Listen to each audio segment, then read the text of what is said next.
السلام عليكم ورحمة الله وبركاته. رمضان كلب برهان اسك عالم عندنت يعيد دمكت.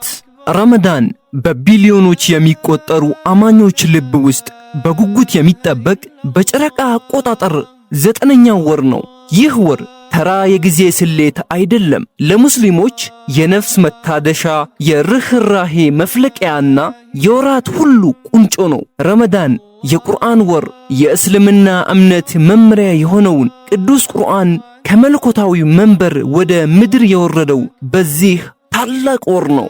ቁርአን ለሰው ልጆች ሁሉ የጽድቅ መንገድ፣ በብርሃንና በጨለማ በእውነትና በሐሰት መካከል ያለውን ልዩነት የሚያሳይ ዘላለማዊ ፋኖስ ነው።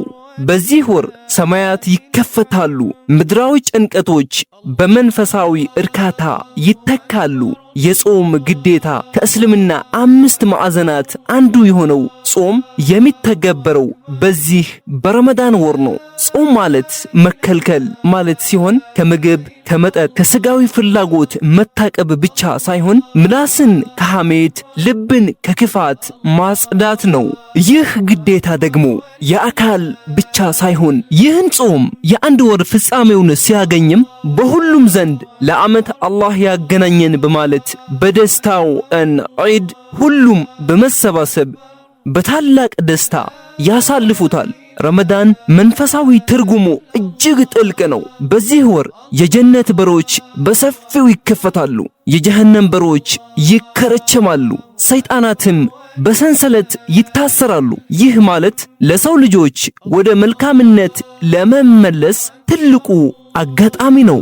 የተጣሉ የሚታረቁበት፣ የበደሉ ምህረትን የሚለምኑበት፣ የራቁ ወደ ፈጣሪያቸው የሚቀርቡበት ወር ነው። በተመሳሳይም ዒዱንም ለመሳኪኖች የሚረዱበት የአብሮነት የመቻቻልና በመላው ዓለም የደስታ ቀን ሆኖ ይውላል። ይህ በእንዲህ እንዳለም ረመዳን በሀገራችን ኢትዮጵያ ስንመጣ ሌላ መልክ አለው። ዝግጅቱ የሚጀምረው ወሩ ከመግባቱ ሳምንታት በፊት ነው። ረመዳን መጣ የሚለውን ብስራት በየቤቱ ይሰማል። እናቶች ቤታቸውን በማጽዳትና በማደስ ይጠመዳሉ። አሮጌ ምንጣፎች ይታጠባሉ ወይም በአዲስ ይተካሉ። ግድግዳዎች በኖራና በቀለም ያሸበርቃሉ። ይህ የቤት ጽዳት የልብን ንጽህና ያመለክታል። በኢትዮጵያ ዒድ የአብሮነትና የደግነት ተምሳሌት ነው። ከታላቁ የዒድ ሰላት በኋላ ዘመድ መጠየቅ፣ ለድሆች ማዕድ ማጋራት፣ በጋራ መብላት የዘመናት ባህላችን ነው። የገበያ ድምቀት በኢትዮጵያ ገበያዎች ውስጥ የረመዳን ሽታ ልዩ ነው። ቴምር በየመንደርደሪያው ይሞላል። ለኢፍጣርና ለስሁር የሚሆኑ እንደ ምስር፣ ሽምብራ፣ ዱቄትና ቅመማ ቅመሞች በብዛት ይሸመታሉ። በተለይ ቴምር ለጾም መፍቻ ተመራጭ በመሆኑ በገፍ ወደ ገበያ ይቀርባል። የኢትዮጵያ የኢፍጣር ማዕድ በልዩ ልዩ ምግቦች የተሞላ ነው። ሳምቡሳ፣ ሾርባ፣ የአጃ ገንፎ፣ ጣፋጭ ኮኪሶች የሁልጊዜም እንግዶች ናቸው። ነገር ግን ከምግቡ በላይ የጋራ እሴቱ ያስደምማል። እንዲሁም ረመዳን በሌላ መልኩ ልጆችና ወጣቶች ጋር ደግሞ የተስፋው ትውልድ ያደርጋቸዋል።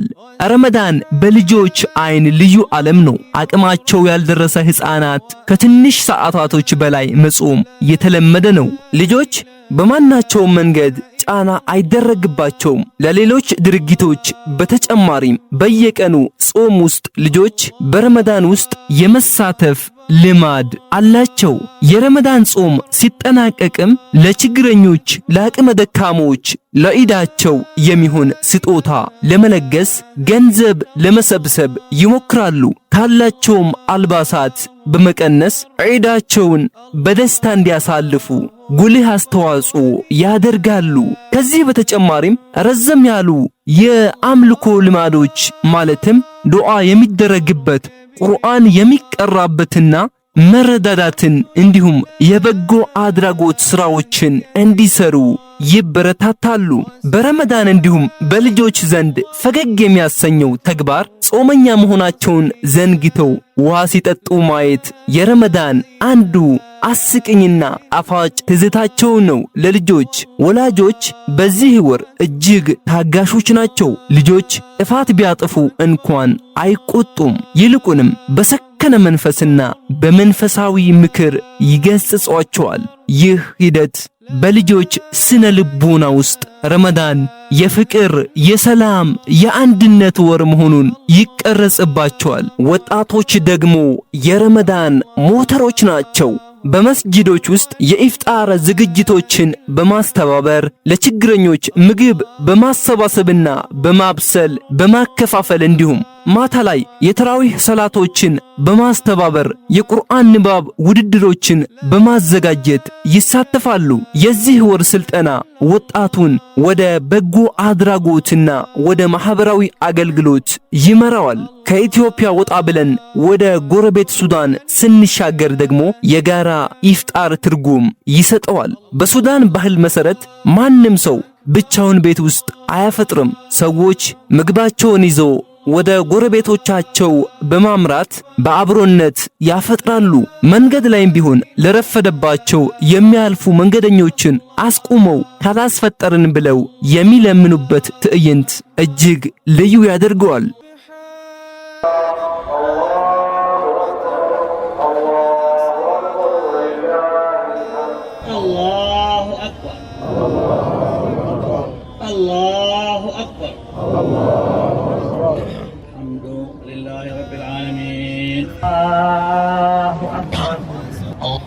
كبيرا والحمد لله كثيرا وسبحان الله تعالى بكرة وأصيلا. الحمد لله نحمده لا نحصي ثناء عليه وكما رخاء آمنا مطمئنا وسائر المسلمين تقبل الله منا ومنكم. እንደ ፉል ሜዳምስና ኪስራ ያሉ ባህላዊ ምግቦች በጋራ ይመገባሉ። እንዲሁም ወደ ፍልስጤም ስናመራም ረመዳን የጽናትና የኢማን መገለጫ ነው። ምንም እንኳን በከባድ የጸጥታ ቁጥጥርና ፈተና ውስጥ ቢሆኑም በሺዎች የሚቆጠሩ አማኞች ወደ ቅዱሱ አልአቅሷ መስጂድ በመጉረፍ ተራዊህ ይሰግዳሉ። ለተቸገሩትም የምግብ እሽግ በማዘጋጀትና እርስ በርስ መረዳዳት የሁልጊዜም ተግባራቸው ነው። ፍልስጤማውያን ወደ ምዕራቡ ዓለም ስንሄድም በአሜሪካ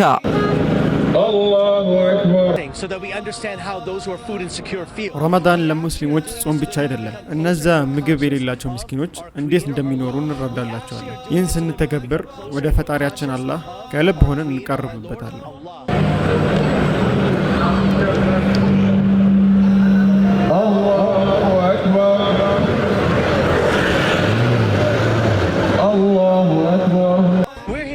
እኛ እዚህ የተሰበሰብነው ለነዛ እስልምና ምን እንደሆነ ለማያውቁት የእስልምናን ምንነት ለመግለጽ ነው።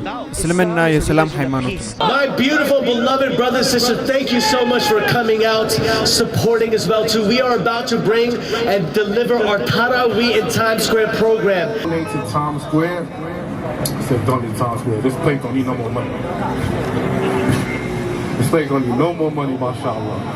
Assalamu alaikum wa rahmatullah. Come on, let's hear it. Inshallah. My name is Ali. The whole school receives a free lunch. አውሮፓና አውስትራሊያ የሚኖሩ ሙስሊሞች ረመዳን የአንድነት ልዩ ሁኔታ ስራና ትምህርታቸውን ሳይበድሉ ትምህርታዊ ውይይቶችን፣ አውደ ጥናቶችን ያዘጋጃሉ። ቤታቸውን በኤሌክትሪክ መብራቶችና በፋኖሶች በማስጌጥ ለልጆቻቸው የኢድ በዓል ድባብ ይፈጥራሉ። ሌላኛው ለየት የሚያደርገው ቱርክ ነው። በቱርክ ራማዛን ባያርሚ ወይም የከረሜላ በዓል ተብሎ በድምቀት ይከበራል። በኢንዶኔዥያ ደግሞ የሐላል ቢሐላል ልማድ ሰዎችን ሁሉ ይቅር ለማለት የሚያስችል ታላቅ ባህል ነው። በሳዑዲ ደግሞ የረመዳን ድባብ የመንፈሳዊነትና የብርሃን ወራት ረመዳን ሲገባ የህይወት ዘይቤው ሙሉ በሙሉ ይቀየራል። የመካና የመዲና መንፈሳዊ ማዕከላት በሚሊዮኖች የሚቆጠሩ አማኞች በሁለቱ ቅዱስ መስጂዶች ዙሪያ የሚደረጉት ዱዓና ተራዊህ የነጭ አልባሳት የኢህራም ባህል እና በአንድነት ድምጽ የሚሰማ ዱዓ፣ የጎዳናዎች ለውጥ ሌሊቱን እንደ ቀን የሚበራበት ሕፃናት በባህላዊ አልባሳታቸው ጎዳና ላይ የሚጫወቱበትና የመስጂዶች ድምጽ ሰላም የሚረጩበት ድባብ ነው። እንዲሁም የኢፍጣር ሰዓት ሲደርስ የመድፍ ድምጽ ይሰማል። ጾም መፍቻ ሰዓት መድረሱ ለማብሰር የሚተኮሰው ባህላዊ መድፍ። ሌላው ማህበራዊና ባህላዊ እሴቶች፣ ልግስናና አንድነት። የኢፍጣር ድግሶች፣ በመስጂዶች ላይ የሚዘረጉ ረጅም የኢፍጣር ማዕዶች እንግዳን ተቀበል ብሎ የሚጋብዝ እልቅ የሳዑዲ ባህል ነው። ባህላዊ ምግቦች እንደ ካብሳ፣ ጁሬሽና የሳዑዲ ቡና ከቴምር ጋር ያላቸው ልዩ ቦታ ነው። ቁርአን ማክተምን በየቤቱና በየመስጂዱ የሚደረግ የቁርአን ጥናትና በጎ አድራጎት በርከት ብሎ ይታያሉ። የዒድ ሰላት በማለዳው ፀሐይ ስትወጣ በሚሊዮኖች የሚቆጠሩ ሰዎች በሜዳዎችና በመስጂዶች የሚሰግዱበት ትዕይንት፣ አዲስ ልብስና ሽቶ፣ የሳዑዲ ወንዶች በነጭ ተውቦና ሴቶች በሚያምሩ አባያዎች ደምቆ የሚታዩበት፣ አዋቂዎች ለሕፃናት ገንዘብና ስጦታ የሚሰጡበት፣ የሕፃናትን ፊት በደስታ የሚሞላበት የሌሊቱ ትዕይንት በሪያድ በጅዳና በሌሎች ከተሞች ሰማዩን በብርሃን የሚደምቁበት ሰዓት ነው። እንዲሁም ደግሞ ረመዳንና ዒድን ከወደ ቱርክ ስንመለከት ቱርክ ዒድ ሴከር ባይራሚ ወይም የጣፋጭ በዓል ይባላል። ትውልድን የሚያገናኝ ድልድይ ነው። ሕፃናት የሽማግሌዎችን እጅ በመሳም ሃርችሊክ የሚባል አነስተኛ ገንዘብና ጣፋጭ ነገሮች ይቀበላሉ። ቤተሰቦችም በታላቅ ፍቅር ይሰባሰባሉ። ኢንዶኔዥያን ስንመለከት ደግሞ ሌባራንን በታላቅ ድምቀት ታከብራለች። ሞዲክ በሚባለው ወግ በሚሊዮኖች የሚቆጠሩ ሰዎች ከከተማ ወደ መንደራቸው ይጎርፋሉ። ዓላማው አንድ ነው፣ ቤተሰብን መጎብኘትና ማቀፍ፣ ላሂር ባቲን በማለት ከልብ ይቅርታን መለዋወጥ ነው። በፓኪስታን ዒድ ያለ ሸር ኩርማ አይታሰብም። ወተት፣ ተምርና ኑድል ተቀላቅለው የሚሰሩ ይህ ጣፋጭ ምግብ የቤተሰብ መሰብሰቢያ ማዕከል ነው። ከዒድ ሰላት በኋላ ደግሞ ሁሉም ሰው ይህንን ማዕድ በመቅመስ በዓሉን ይጀምራል። ወደ ሌላኛው ሀገር ግብጽ ስናመራ ደግሞ ካክ በሚባለው ልዩ ኩኪሶቿ ትታወቃለች። ቤተሰቦችና ጎረቤቶች በአንድነት ሆነው ይህን ኩኪስ ማዘጋጀታቸውን ራሱ ትልቅ ትርጉም አለው። ይህ ወግ ከፈርዖኖቹ ዘመን ጀምሮ የቆየ እንደሆነ ይነገራል። ሌላው ወደ ሞሮኮ ስናመራ ደግሞ የዒድ ቀን ቤተሰብን መጎብኘት ግዴታ ነው። ታዋቂው የሞሮኮ ሻይና የባህል ምግቦች ቀርበው ዘመድ አዝማድ ሰላምታ ይለዋወጣሉ። ሞሮኮውያን በባህላዊ ጀለቢያ አልባሳታቸውን አጊጠው ይታያሉ። እንዲሁም በኢድ ማብሰሪያ ሞሮኮ የኢድ ቀን ቤተሰብን መጠየቅ ግዴታ ነው። ታዋቂው የሞሮኮ ሻይና የባህል ምግቦች ቀርበው ዘመድ አዝማድ ሰላምታ ይለዋወጣሉ።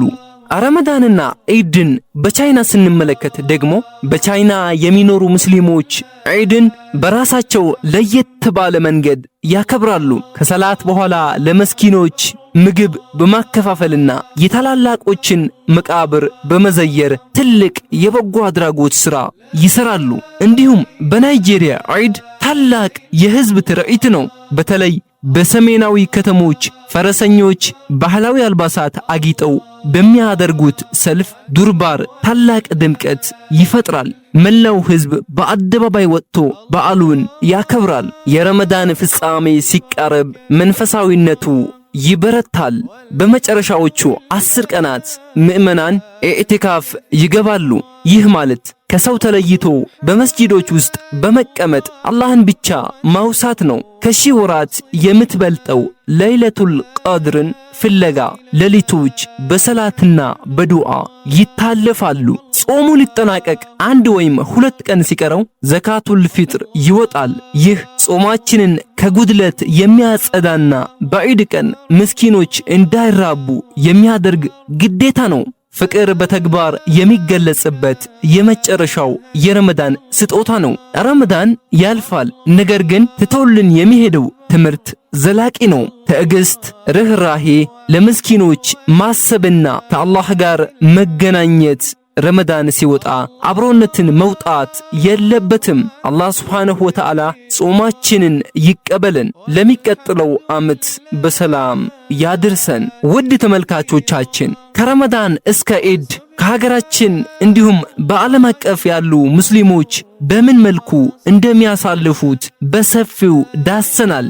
በፕሮግራሙ ቁም ነገር በመጨበጥ ደስተኞች እንደነበራችሁ ባለሙሉ ተስፋ ነኝ። አላህ ሱብሓነሁ ወተዓላ የረመዳንን ወር ተጠቅመውና ወንጀላቸው ተምሮ ከጌታቸው አላህ ጋር መልካም ግንኙነትን ከሚያስቀጥሉ ባሪያዎቹ አላህ ያድርገን።